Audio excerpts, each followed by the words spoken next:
Student, welcome to our channel RSD online classes. इस class में कुछ समय पहले से ही हमने बीएड के कुछ सॉल्यूशन जो हैं, कुछ टॉपिक्स उसके सॉल्यूशन आपके साथ शेयर किए हैं, कुछ आंसर्स आप लोगों को दिए हैं। आप सभी ने इसे बहुत अच्छे से सराहा है। तो इसी कड़ी में मैं आज आप लोगों के साथ सेकेंड सेमेस्टर के कुछ आंसर्स जो हैं, कुछ टॉपिक आप लोगों के साथ शेयर कर रही हूँ। तो चलिए देखते हैं हमारे टॉपिक्स क्या हैं। हमारा टॉपिक है नाटक क्या है, उसे समझाते हुए उसके तत्वों का वर्णन करना है। तो इसके लिए हम एक रूपरेखा तैयार करते हैं। पहले ही तो रूपरेखा है आपकी प्रस्तावना, उसके अर्थ, परिभाषा, उत्पत्ति, नाटक के भेद, नाटक के प्रमुख तत्व, नाटक का महत्व, इसका निष्कर्ष और इससे संदर्भित पुस्तकें। इसकी हम प्रस्तावना देखें तो नाटक क्या है। वास्तव में नाटक एक हिंदी साहित्य की एक कहना चाहिए गद्य विधा है, जिसको हम हिंदी साहित्य में पढ़ते हैं, परंतु शिक्षा में इसका उपयोग क्यों किया जाता है तो हम इसके महत्व से इसको समझ सकते हैं। पर हम पहले इसकी प्रस्तावना देख लेते हैं कि वास्तव में नाटक होता क्या है। नाटक एक कला का एक रूप होता है जो व्यक्ति के तनाव एवं द्वंद्व की खोज करता हो। भारत में भरत मुनि की नाट्यशाला लगभग 3000 वर्ष पुरानी प्राथमिकता प्रामाणिक पुस्तक जो है वो मानी जाती है। विस्तृत अर्थ में नाटक स्टेज पर कलाकारों द्वारा दर्शकों के सामने पूर्व निर्धारित कथा को संवाद एवं अभिनय द्वारा प्रस्तुत किया जाता है। नाटक स्कूल और कॉलेज, विश्वविद्यालय में अत्यंत आवश्यक है, जिसमें शिक्षा का विकास एवं किसी विषय को समझाने की अपनी समझ हो सकती है। कैथलीन के अनुसार नाटक द्वारा एक ओर शिक्षा देने का साधन और अपने अनुभव का अर्थ बताना होता है, तो दूसरी ओर अपने व्यक्तिगत खोज को संसार के सामने प्रस्तुत करना भी होता है। मोनिका एवं जूलियाना ने सर्वप्रथम नाट्य विद्या को प्रयोग जो है वो सबसे पहले शिक्षा जगत में किया था। शिक्षा जगत में नाटक की उपयोगिता को देखते हुए टेक्सास विश्वविद्यालय में एक नया शब्द जोड़ा गया, जिसका नाम है संवाद के लिए नाटक। इसका प्रयोग सबसे पहले टेक्सास विश्वविद्यालय में हुआ था। इसका अर्थ और परिभाषा देखें तो अर्थ क्या होता है। नाटक की उत्पत्ति जो है नट धातु से हुई है, जिसका अर्थ होता है अभिनय। नाटक अंग्रेजी भाषा शब्द का अर्थ होता है, जो एक ग्रीक वर्ड है ड्रामा, उससे लिया गया है, जिसका अर्थ होता है एक्शन या कार्यवाही। अगर हम इसकी परिभाषा देखें तो कैथलीन के अनुसार नाटक क्या है। नाटक द्वारा एक ओर अपने अनुभव को व्यक्त करना होता है, या हम अपने अनुभव को व्यक्त करते हैं, और दूसरी तरफ जिस अभिनेता या नायक नायिका द्वारा वो नाटक को निभाया जा रहा है, तो अभिनेता के रूप में हम अपनी अभिव्यक्ति जो है वो भी नाटक के माध्यम से प्रस्तुत करते हैं। यदि इसकी उत्पत्ति देखी जाए तो डॉक्टर ल्यूडर्स का मत है कि छाया नाटकों से भारतीय नाटकों की उत्पत्ति हुई है। प्रोफेसर मैक्स मूलर नाटकों का उदय प्राचीन ऋचाओं से मानते हैं। कुछ विद्वानों का मत है जब प्राचीन काल में कोई वीर विजय होकर लौटता था, तब उसका उत्सव मनाया जाता था और इन्हीं उत्सवों को नाटक कहा जाता था। डॉक्टर कीथ का कहना है कि प्राचीन समय में प्राकृतिक शक्तियों और ऋण परिवर्तन के निवारण हेतु लोग उत्सव मनाते थे, जो धीरे धीरे नाटक में परिवर्तित होते गए। संस्कृत भाषा शास्त्रियों का मानना है कि ब्रह्मा ने यजुर्वेद से नाट्य और अभिनय, ऋग्वेद से संवाद, सामवेद से गान और अथर्ववेद से रस लिया था, और इस प्रकार पंचम वेद से नाटक की रचना हुई थी। आधुनिक नाटकों का मूल रूप हमें नटों के द्वारा मिलता है, जिसकी बीज जो है वैदिक काल में ही उपस्थित थी। संस्कृत का आदि काव्य रामायण को माना जाता है, जिसमें नाटकों का उल्लेख है। महाभारत में रंभाभिसार का अभिनय जो है वो मिलता है, जो कि एक नाटक था। कुछ लोगों का मानना है कि नाटक ग्रीस या यूनान की देन है। डियोनिसिस के अथाह गीत तथा वीर पुरुषों के अनुकरणात्मक प्रवृत्ति के कारण नाटक का जन्म हुआ था। नाटक की भारत में अपनी विशेषता है। देवताओं की आराधना, ऋतुओं का स्वागत तथा धार्मिक उत्सवों के जो है वो नाटक का मूल तत्व माना जाता है, या नाटक के द्वारा इनको प्रेरणा मिलती है कि इन सारी विधाएं जो है वो प्रस्तुत की जा सकें। नाटक के भेद। अग्नि पुराण में नाटक को प्रकीर्ण कहा जाता था।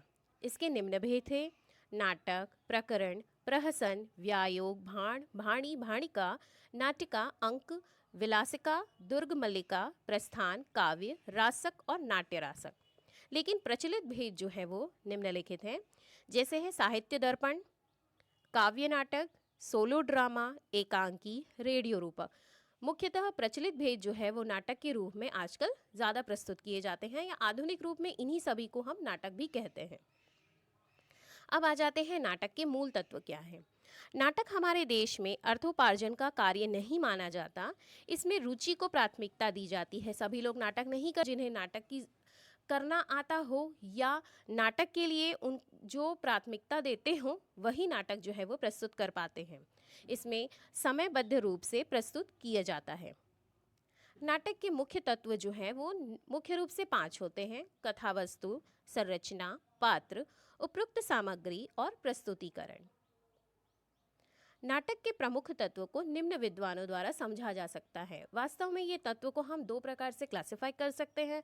एक भारतीय या फिर हम कह सकते हैं प्राचीन परंपरा के अनुसार नाटक के तत्व, और दूसरा आधुनिक विद्वानों या नाट्य शास्त्रों के अनुसार इसके जो तत्व होते हैं वो किस प्रकार से होते हैं। तो इसमें हम पहला देखेंगे, प्राचीन परंपराओं के अनुसार नाटक के तत्व कौन कौन से थे। तो भारतीय आचार्यों द्वारा नाटकों के 5 भागों का वर्णन किया गया है। पहला है प्रारंभ। प्रारंभ क्या होता है? नायक और नायिका के मन में किसी फल प्राप्ति की अभिलाषा होती है और उसी समय नाटक का आरंभ होता है, जिसे हम कहेंगे प्रारंभ। दूसरा है प्रयत्न। फल प्राप्ति के लिए जो क्रिया व्यापार होता है वह प्रयत्न कहलाता है। प्रत्याशा क्या है? संघर्षों तथा विघ्नों पर विजय लाभ करते हुए जब उस फल की प्राप्ति होने की आशा होने लगे तो उसे हम प्रत्याशा कहते हैं। नियताप्ति क्या है? जब विघ्नों का नाश हो जाता है और फल की प्राप्ति निश्चित हो जाती है तो ये नियताप्ति कहलाती है। फलागमन क्या है? अंत में फल की प्राप्ति को ही हम फलागमन कहते हैं। इसके अतिरिक्त नाटकों में कुछ मुख्य बातों का ध्यान देना होता है, जिसे हम कहते हैं अर्थ प्रवृत्ति और संधि। अर्थ प्रवृत्ति क्या होती है? कथा वस्तु को फल प्राप्ति की ओर ले जाने हेतु इन अर्थ प्रवृत्तियों की आवश्यकता होती है। जैसे कि बीज, अगर किसी नाटक को प्रारंभ करना है तो सबसे पहले उसका बीज बोया जाएगा। जैसे वस्तु को आरंभ की प्रारंभिक भाग जो है वो बीज कहलाता है। बिंदु क्या होती है?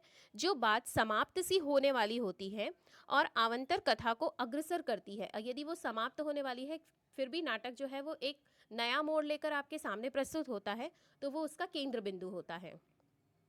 जिसमें मुख्य तथा विच्छेद नहीं करती है, वो बिंदु कहलाती है। अगर खत्म होने वाला है लेकिन फिर से आकर नाटक में कोई नया मोड़ आ जाए और वो विच्छेदित ना हो तो वो बिंदु कहलाती है। तीसरा है आपका पताका। ये अर्थ प्रवृत्ति के ही प्रकार हैं। एक बार आरंभ होकर अंत तक चलने वाली प्रासंगिक कथा जो है वो पताका कहलाती है। प्रकारी क्या है? कुछ कथाएं प्रासंगिक कथा के बीच में समाप्त हो जाती है, कि बीच में ही समाप्त हो जाएंगी। कुछ नाटक जो होते हैं, कुछ कथाएं जो होती हैं छोटी छोटी, जो कि बीच में ही खत्म हो जाती है। जैसे हम देख सकते हैं रामायण में जटायु और रावण के बीच में होने वाला संवाद जो है, नाटक एक छोटा सा नाटक था जो बीच में ही खत्म हो गया। कार्य क्या है? जिसके लिए नाटक सामग्री जुटाई जाती है वो कार्य कहलाता है। अगला है आपका संधि। पूर्ण वर्णित प्रवस्थाएं, जो 5 प्रवस्थाएं जो आचार्य द्वारा दी गई थी, ठीक है, प्रकरण, प्रहस्थन, नियताप्ति, ये 5 प्रवस्थाएं और अर्थ प्रवृत्तियां, जैसे हमने बीज, बिंदु, ये सब देखा, इन सब के योग से 5 विभाग बनते हैं और इन्हें हम संधि कहते हैं। और ये 5 संधियां कौन कौन सी हैं? मुख, प्रतिमुख, गर्भ, विमर्श एवं निर्वहन। अगला है आपका दूसरा पार्ट, आधुनिक विद्वानों या नाट्य शास्त्रों के अनुसार नाटक के मूल तत्व। तो पहला है इसमें कथावस्तु। नाटक के समायोजन का पहला कदम कथावस्तु होता है। इसका चयन समय अनुकूल एवं स्वरुचि के अनुसार, आवश्यकता के अनुसार होता है। नाटक प्रस्तुति के लिए विषय से संबंधित उपन्यास का चयन किया जाता है, जिसके लिए जो उपलब्ध लेखक होते हैं उनको भी कई बार नाटक लिखवाए जाते हैं। नाटक प्रस्तुति हेतु चयन इस प्रकार से भी किया जाता है कि नाटक कहाँ, किस प्रकार के मंच में, कितनी अवधि के लिए किया जाए या करवाया जाता है। एक उपन्यास की प्रस्तुति के लिए कम से कम 2-3 घंटे और एक कथा की प्रस्तुति के लिए 30 से 40 मिनट की प्रस्तुति नाटक में उपयुक्त मानी जाती है। कथावस्तु को हम इस प्रकार से समझ सकते हैं। कथावस्तु क्या होता है? नाटक पर केंद्रित कहानी का स्वरूप जो है वो कथावस्तु कहलाता है। कथावस्तु के प्रकार भी हम देख सकते हैं, जैसे पौराणिक कथावस्तु, ऐतिहासिक कथा वस्तु, काल्पनिक कथा वस्तु, सामाजिक कथा वस्तु। पौराणिक कथा वस्तु क्या है? जब पुराणों, ग्रंथों आदि से जो को केंद्र बनाकर हम नाटक प्रस्तुत करते थे तो उन्हें हम पौराणिक कथा वस्तु कहते हैं, जैसे श्री कृष्ण की कथाएं।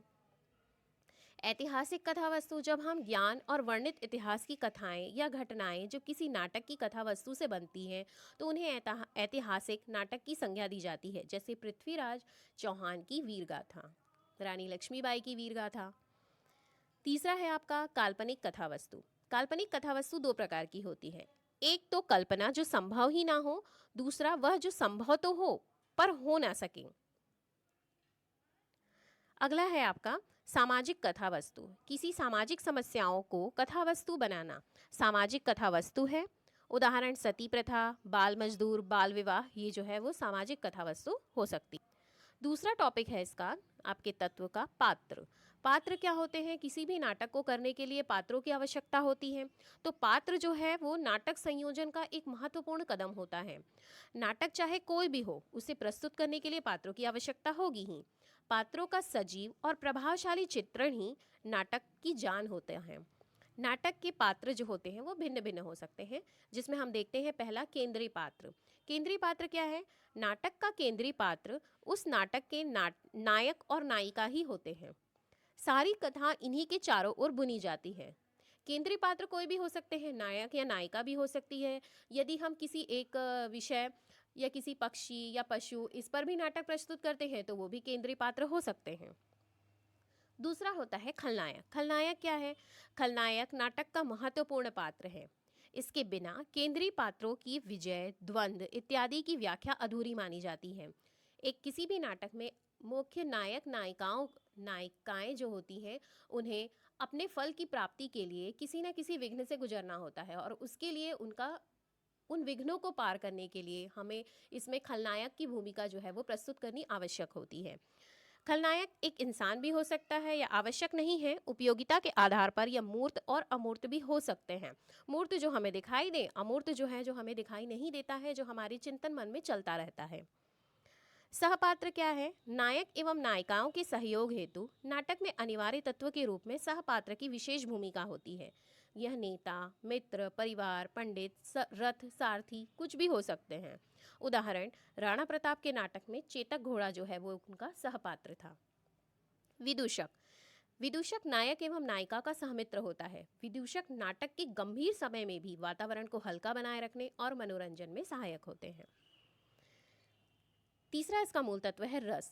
नाटक के प्रस्तुतिकरण, रचना, पात्रों, कथावस्तु इत्यादि का चयन के लिए अतिरिक्त इनमें रस का होना आवश्यक होता है। रस के भाव जो स्पष्ट करे जाते हैं साहित्य विधा में, हम वो जानते हैं कि वो 9 रस का समावेश होता है, किंतु नाटक में 8 रस ही जो है वो उपयोगी होते हैं। शांत रस जो है वो नाटक में अनुपयुक्त माना जाता है। नाटक में वीर रस, श्रृंगार रस ही प्रधान रस होते हैं, किंतु आधुनिक नाटक में हास्य और व्यंग्य रस की भी प्रमुख भूमिका देखी गई है। चौथा है आपका अभिनय। अभिनय क्या है? पात्र की अभिव्यक्ति को जीवित रखना ही अभिनय कहलाता है। अभिनय के 4 प्रकार होते हैं। वाचिक अभिनय, जिसमें है पहला वाचिक अभिनय क्या होता है? इसका अर्थ होता है कि पात्रों का अभिनय संवाद के माध्यम द्वारा अपने व्यक्तित्व को प्रदर्शित करना है, जिसमें स्वर की स्पष्टता, उच्चारण इत्यादि जो है वो महत्वपूर्ण होते हैं। हम केवल बोलकर भी किसी नाटक को प्रस्तुत कर सकते हैं, ये वाचिक अभिनय में आता है। दूसरा है आंगिक अभिनय। आंगिक अभिनय क्या होता है? इसका अर्थ होता है जैसे पात्र अपने शरीर और शरीर के अंगों द्वारा भी कुछ अभिनय करता है।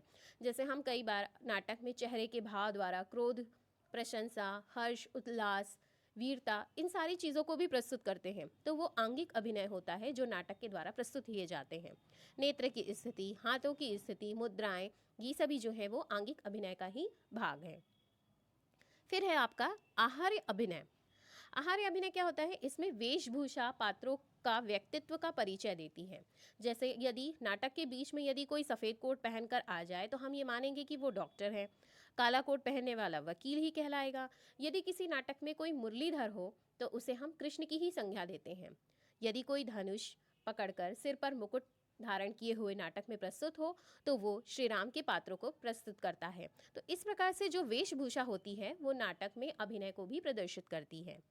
फिर है आपका सात्विक अभिनय। इस अभिनय अभिनय में अभिनेता उस पात्र को जीने लगता है और उसे पूर्ण रूप से सात्विक बना देता है। अगला है आपका मूलतत्व है इसमें आवश्यक या उपयुक्त सामग्री। इसमें पहला है आपका मंच स्थान। नाटक हेतु मंच को सजाना आवश्यक होता है। कौन सा हिस्सा प्रकाशमय होगा, कौन सा हिस्सा अंधेरा होगा, जो भी चरित्र इसमें होते हैं वो उनका प्रवेश कहाँ से होगा, उनकी निकासी कहाँ से होगी, किस प्रकार से स्टेज में हम किसी जैसे खिड़की वाला सीन है उसे दिखाना है। ये सारी चीज़ें जो हैं हम मंच स्थान पर ही प्रस्तुत कर सकते हैं, जिससे उस नाटक को हम और भी आकर्षित बना सकें।